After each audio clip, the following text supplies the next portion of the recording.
Alright, my friends, welcome to Wild Florida. My name is Christian, if you haven't met me yet, and this is the Alligator Feeding Show. Helping me throughout the feeding show, my best friend and my co-worker, Andrew. Everyone say, hi, Andrew! He is a tremendous help here in the show. You'll see the cable hanging over the water. He's the guy that's going to send the food out over the water, and we're going to try to showcase the naturalistic jumping behavior of the American alligator and a couple species of crocodile, depending on who shows up. A really quick background on the alligators. People wonder how many are in the pond and where they come from. In this pond in particular, we have 64 American alligators, 10 crocodiles. Every single American alligator you see has been nuisance trapped through the state of Florida's program. Long story short, they were living out there their best life, and then usually what happens is a person feeds them. They approach the public, and that's when the state is sent out to catch and remove these alligators. So luckily, these are brought here live, but I'll need some of your help in the feeding on the first two pieces. If they jump up and successfully pull the food into the water, as soon as they pull that food off the line, that's when I want all of you to clap your hands and make some noise, and that sound will let them know the feeding has begun. But all the boring stuff out of the way, we'll get right to the action. Now today, Chef Andrew has prepared some beautifully trimmed chicken, bone and all, and it looks like we have some interest right off the bat from two different alligators, Jeremiah and Longjaws. And Jeremiah just missed. Due to the eye placement, there is a blind spot directly in front of the nostrils and right behind the eyes. And look at that. One of the smallest alligators is patiently waiting underneath the line. I call him Little Thomas. And don't let the size fool you. The smaller they are, the faster they are. The bigger they get, the heavier they get. Generally, alligators and crocodiles around 90%. Give Thomas a hand! Yes! Amazing. And a good job by you guys. You all get an A+, because I know it sounds really crazy to clap for alligators and crocodiles, but simply put, they pick up on patterns naturally of their prey. So every day when you guys clap at 11:30 and 3 o'clock, they pick up on the pattern. That sound means that food is available. And you may look at that piece and wonder, is that enough food for an alligator or crocodile? Do they have to jump to eat? Well, believe it or not, all of you feed them for me. Since we're open 6 days a week, 10 hours a day, you guys purchase so much of the pelleted diet that you throw in the water that the feeding show, in reality, is just a great tool to give them the option or the choice to exercise. Because truthfully told, if you guys kept throwing the food in the water here at the park, they love that. Food rains from the sky, they float there, getting fat and happy. So the feeding show is, again, a great way to give them that choice or option to utilize their muscles in a display of athleticism and agility. And we have a crocodile right under the line. His name is Clyde. He's a big male West African crocodile. Up here on land, that is Bonnie, his girlfriend. So Bonnie and Clyde, aptly named. And you may wonder, why did she walk up here before the show? Why is she laying there and not under the line? The reason, a month ago, she laid a clutch of eggs beneath the soil 2 feet down there. So instinctively, Clyde gets it. Nice one from Clyde. Instinctively, Bonnie's going to guard her nesting site from anything, whether that's a bird, another alligator, or a crocodile. The only individual she'll let up here to lay and bask is actually Clyde, her baby daddy, because of his scent. Beneath their jawline, they possess two musk glands. When he approaches her on land, she'll come up, they vocalize, they rub their snouts together, and she can smell that is her mate, or Clyde. And they will actually perform communal nesting behavior. Essentially, they're being a good mom and a good dad. And again, great jumps out here. You guys can rest your hands. You woke them up. And I always say it's a great turnout today. Be happier here when it's hot, when it's cold out. Jeremiah got that piece so effortlessly. When it's cold out here, I know you guys wear jackets, you think it feels amazing, but these reptiles do not think it feels amazing. Being cold-blooded doesn't make them aggressive, just means they can't regulate their own internal body temperature. They rely on the heat from the sun, the temperature of water, the ambient air temperature. That is what sustains their body in terms of digestion, energy. So put simply, when it's hot, they're full of energy. When it's cold, they don't do anything at all. They're trying to conserve energy. And the American alligator, the range extends all the way up to Virginia, west to Texas, places where it snows, the pond freezes over. So these reptiles are built to survive in terms of the American alligator. They've been documented in the Carolinas that breach the surface of the ice with just their nostrils, slow down their heart rate, drop their blood pressure, and just barely stay alive until the ice thaws out. And look at that alligator that Hank pushed Jeremiah out of the way. That was cheating. That alligator must play for the Patriots.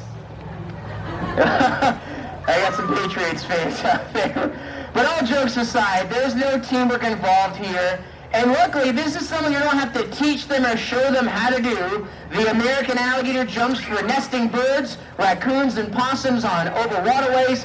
And depending on the crocodile, they'll jump for much larger mammals, depending again on where they're found and the species. Oh, you guys in the bridge heard those jaws pop. If you look at the back of their neck, a lot of people think that's like a double chin or a fat neck for an alligator. That's not fat. That is their jaw muscle. The anatomy of their skull, that was like a halfway handed to them there. Nice jump still.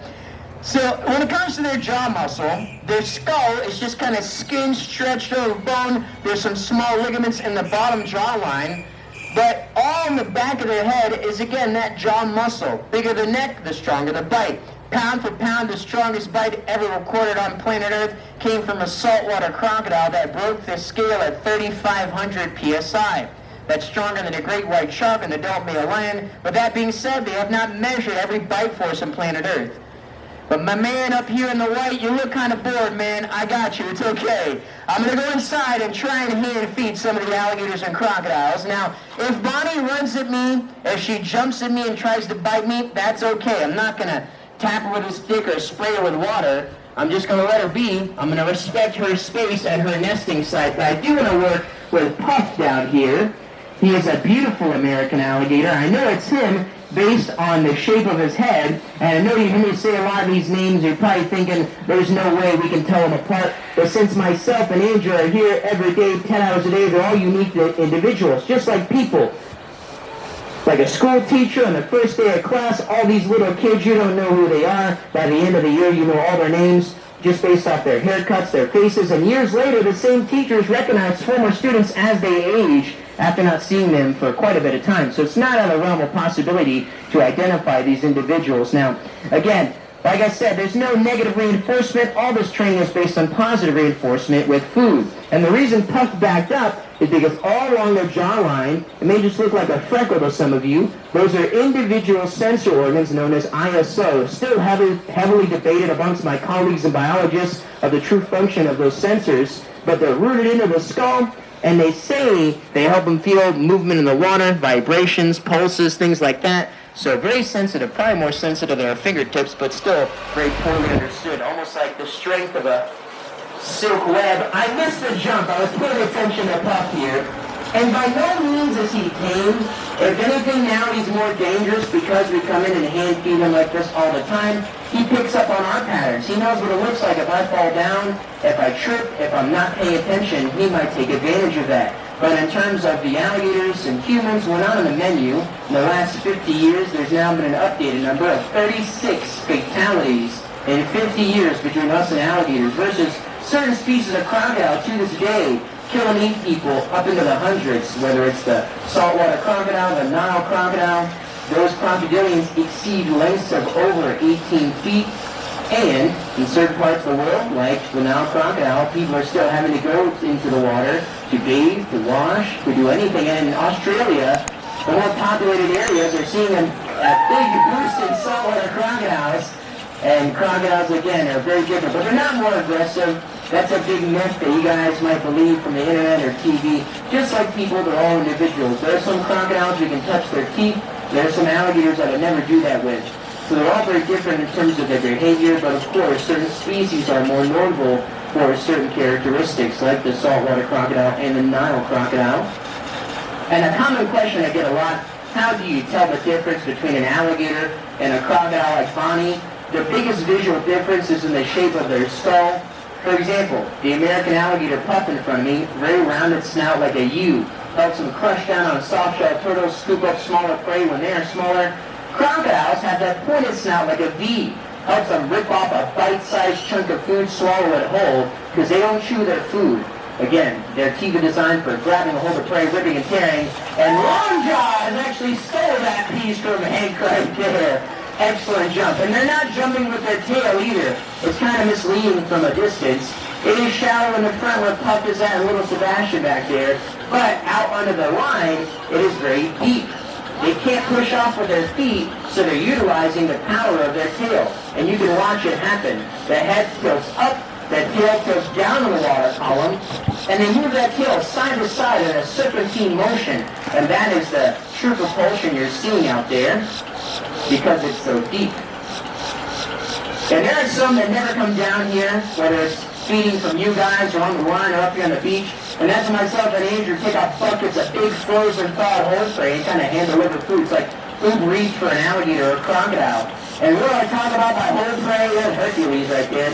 I'm talking about whole quail, frozen thawed, fish, rats, rabbits. Again, these reptiles don't eat pizza. They get all their nutrients, even some of their hydration, from the prey they eat. And being cold-blooded, they do not eat every day. So the individuals you see here are probably the ones that have the extra energy, feel like they could use some extra food, or some of them do genuinely feel like enjoy the competitive nature when it comes to seeing who can get the first piece. Oh!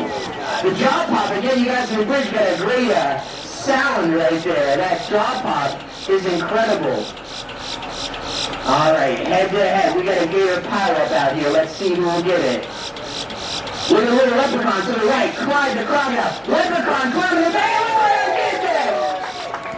Nice jump from that little alligator right there. All right.